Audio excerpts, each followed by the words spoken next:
সরাসরি হুমায়ুন কবিরের কাছে চলে যাব। হুমায়ুন, একটা কথা বলুন, গত সপ্তাহে এই অনুষ্ঠানে যখন বসেছিলেন তখন ভেবেছিলেন যে এই মসজিদের আবেগে এত মানুষ, কেউ ওই ইট ভাটার ইট মাথায় করে, কেউ টাকার বস্তা নিয়ে কাতারে কাতারে শিলান্যাসে হাজির হয়ে যাবেন, এবং যে টাকা গুনতে গিয়ে, আমি জানি না সংখ্যাটা আপনি বলতে পারবেন এখন কত বেড়েছে, 48 ঘন্টায় 2.5 কোটি গুনে উঠতে পারবেন আপনার লোকজনেরা? এখনো পর্যন্ত কত কত গুনতে পারলেন? নমস্কার। নমস্কার সুমনবাবু, আপনার প্রশ্নের উত্তরে আমি জানাই যে আমি এতটা প্রত্যাশা করিনি। আমি যখন 2024 সালের 12ই ডিসেম্বর কলকাতায় এই বাবরি মসজিদের ভিত্তি স্থাপন করব, 6ই ডিসেম্বর 2025, তখন আমার এটুকুই ইচ্ছা ছিল, বা বাবরি মসজিদ প্রতিষ্ঠিত ছিল ভারতবর্ষের উত্তরপ্রদেশের অযোধ্যা নামক জায়গাতে।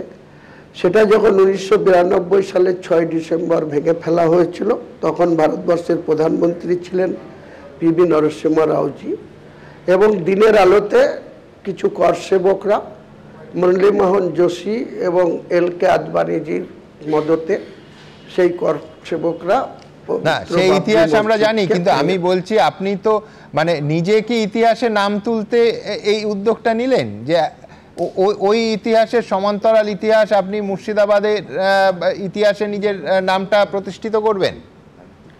আমি এইরকম কিছু ভাবিনি যে আমার নাম ইতিহাসে তুলতে হবে, বা আমার নাম ইতিহাসে উঠে যাবে, বা এত পরিমাণ আর্থিক সাহায্য, বা এত ইট পাথর বালি সিমেন্ট রড, এত তাড়াতাড়ি মানুষ এত আবেগপ্রবণ হয়ে আমার ডাকে সাড়া দিয়ে এইভাবে যে গোটা রাজ্য থেকে, এমনকি রাজ্যের বাইরে ঝাড়খণ্ড অন্যান্য জায়গা থেকেও এইভাবে আর্থিক সাহায্য আসবে, এমনকি আমার কাছে লাগাতার গত দুদিনে কাতার, সৌদি আরব, বাংলাদেশ এসব থেকেও ফোনে যোগাযোগ করা হয়েছে ব্যাংকের টাকা ঢোকানোর জন্য। কিন্তু ব্যাংকের ম্যানেজার বা চিফ ম্যানেজার এসবিআইয়ের সঙ্গে আজকে বিকেল 5টার সময় আমি কথা বলেছি, তাতে ওনারা বলছে কালকে একটা অ্যাপ্লিকেশন করতে হবে আমার ওই যে ট্রাস্ট, সেই ট্রাস্টের জেনারেল সেক্রেটারি হিসাবে